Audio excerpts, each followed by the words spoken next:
So you want to write a book, but you're not sure where to start, right? Well, you're at the right video. Hi, I was there as well. My name is Michelle. I'm with Paladin Global Market. I'm the best-selling author of the book Online Consignment the Easy Way, and I've been in your shoes. I remember that feeling of having this message on my heart that I want to share with the world. I know that I could help others, and I needed to put it in a book form. But where do you start, right?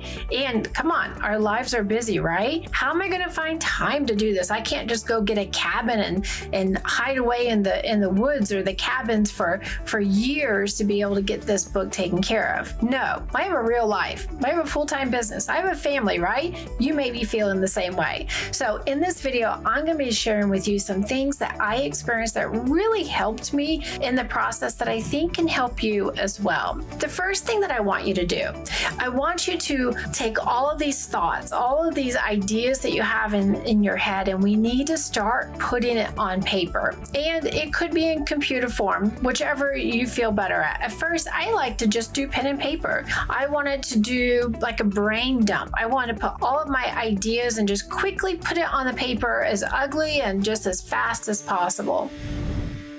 Step one, right? I want to start getting what's in my head on paper. Then the next thing that I did, number 2, I started to block out an hour each morning, which meant for me getting up early before my business begins, before my responsibilities for the day began. I blocked out, and I was strict with this, 1 hour a day. Now you might think, well, that's going to take me forever to write my book in only just 1 hour a day. But you'd be surprised how quickly you can get a book written if you're strict with that schedule. So I did this 5 days a week, Monday through Friday. I got up early, got my coffee. I went to the kitchen table when the house was quiet, which was very important because you need to be in that creative zone. And I started getting this done. I started tackling it. Like, what's the old adage that how do you eat an elephant? One bite at a time. Don't look at the whole picture. What I want you to do is to just start. So number 2 is set your alarm clock, get up an hour early just for this season, and just start. Number 3, I want you to begin, now that you've gotten up early, I want you to start just first name your chapters. Everybody has a different style of writing, but for me, that started to bring it to life. Don't get stuck on the title or don't get stuck on all the details yet. Let's just start you walking in the right direction. So number 3 is map out your titles for each of your chapters, what you want to call it, and just be quick. It doesn't have to be perfect. We're just getting the ball rolling, right? So number 3 is name your chapters for your book. Now, this may change. That's okay, but we're moving in the right direction, right? So number 4, now I have a how-to book. So for me, I took each of the chapters and then I went and I gathered quotes to support the title of that chapter. Quotes from other people that just kind of help build that emotion to what I'm going to be talking about in the chapter. So for mine, it is a nonfiction book. I'm teaching people how to sell free inventory online. But I found when I already had the chapters mapped out, I already had my 1 hour a day set aside, and I was starting to do that. When I started putting quotes to the chapters, it started filling it up a little bit, right? It started making me feel like the book is coming to life. So number 4, if it applies to your book, if it's a fiction book, it might be a little different. But for me, number 4 is gathering the different quotes for each chapter.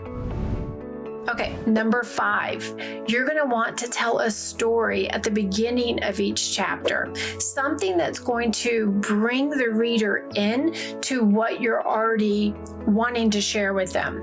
So you want to make a statement. The first sentence is a statement of what the reader can expect during this chapter, because they're entrusting their time and their effort into taking the time to read your book. They will be when your book is done, right?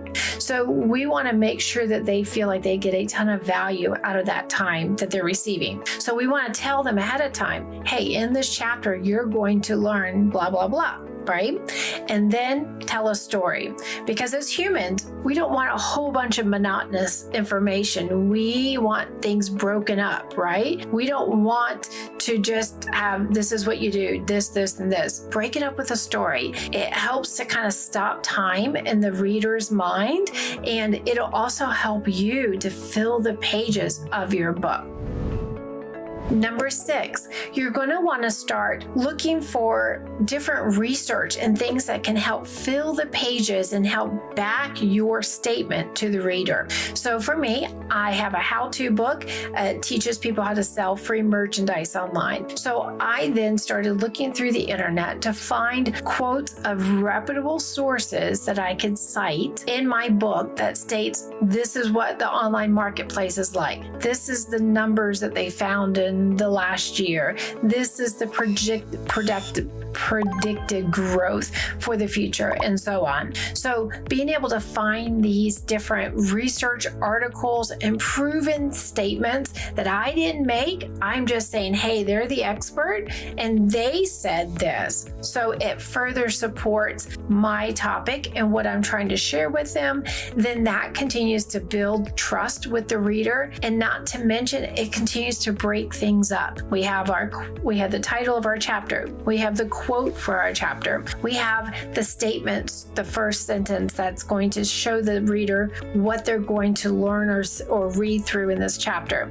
We're going to then have a story. Then, as we're going to dig in deeper on that chapter, what we're talking about, then we'll pop in some research article or something that somebody else is already talking about. And then we revisit the point and go a little in detail as to what we're trying to teach the reader or open their eyes to, right?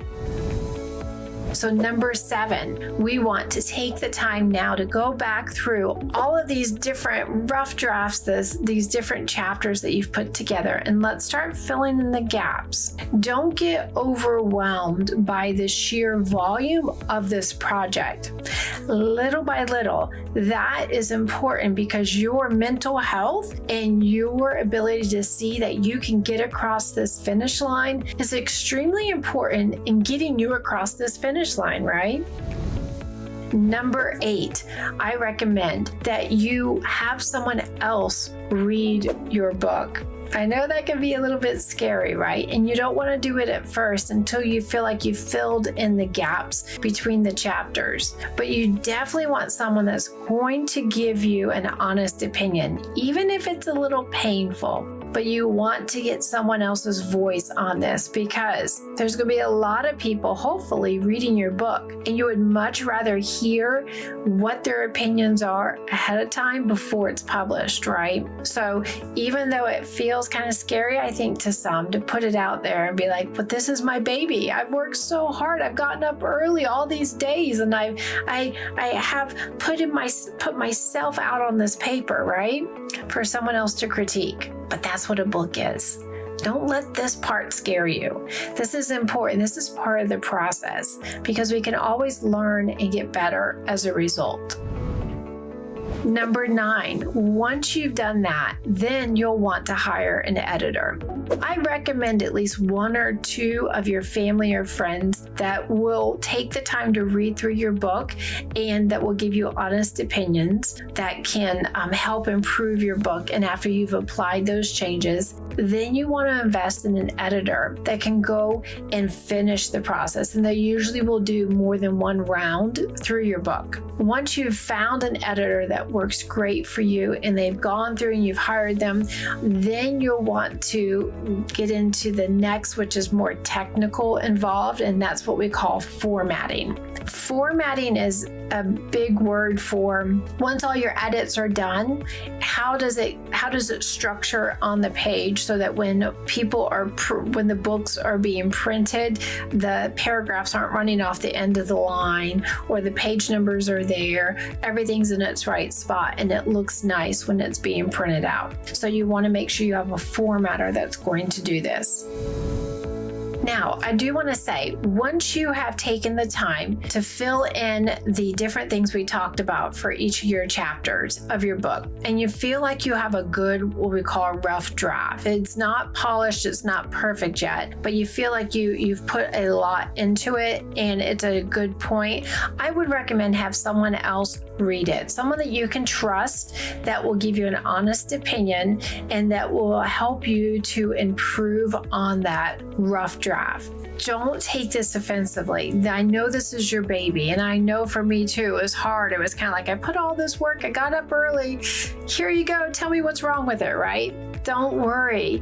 Putting a book out there is putting yourself out there to the marketplace for people to read and critique. But if you don't put it out there, people can't enjoy it and be better as a result. And that's the whole reason that you're writing this book, whether it's entertaining, whether it's to help them in their business, whether it's to help them mentally, whatever the purpose of your book is. If you don't put it out there, people aren't going to be able to enjoy it. So yes, there's a risk of critique, but it's a necessary thing that we need to walk through. So do this. Don't put a lot of thought into this. Just find someone that you know. I found people that I knew were already avid readers because I knew that they knew the rhythm of books and they were well versed and educated in this. So finding someone that would take the time, that would take the time to go ahead and read it for you and give you honest critiques on it was very valuable to me. And you want to try to find more than one person if you can before you start spending money on having professionals come in and help you.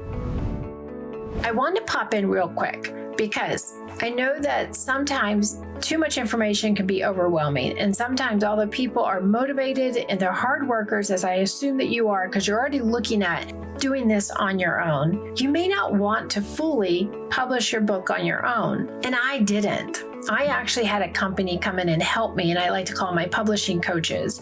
Although I'm a self-published author, they walked me through the journey, have walked so many people through this process and made many best-selling authors. There's a lot to writing a book, the mechanics of writing a book, the human nature and getting over the roadblocks it takes to get across this journey. It's like running a little bit of a marathon. The technical skills and who to contact in the industry for doing our book covers and the formatting and the editing and so on.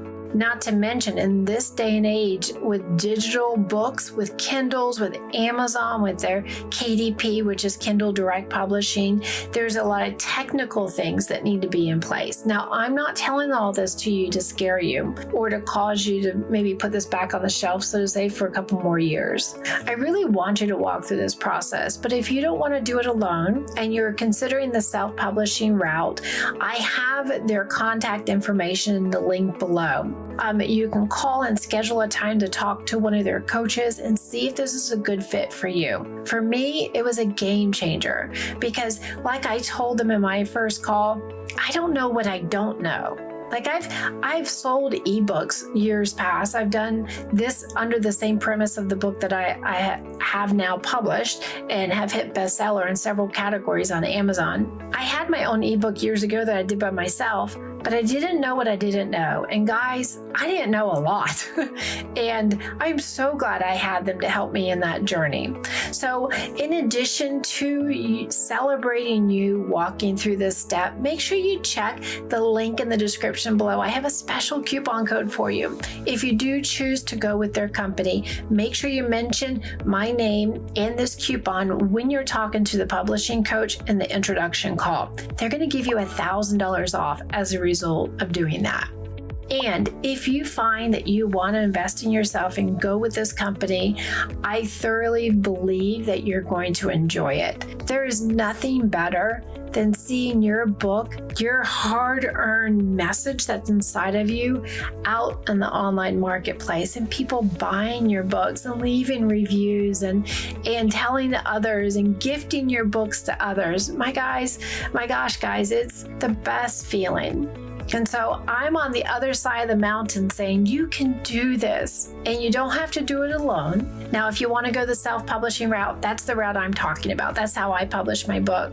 Or you can go with a publishing company, which takes a little bit more. You have to find a company that will invest in you for that. And that may be something that you want to look into. But either way, I encourage you, make the most of your time. You have a message inside of you for a reason, and there's someone out there that needs to hear it. So although life is busy, and although we have stresses and things that will continue to try to get in our way, I encourage you, make the most of this time. Invest in yourself. Invest in your time. Set aside, carve aside some time to start writing your book. I'm telling you, you're going to be so happy that you did. Thanks so much for watching, guys. Have a wonderful day and happy reselling. Bye, guys.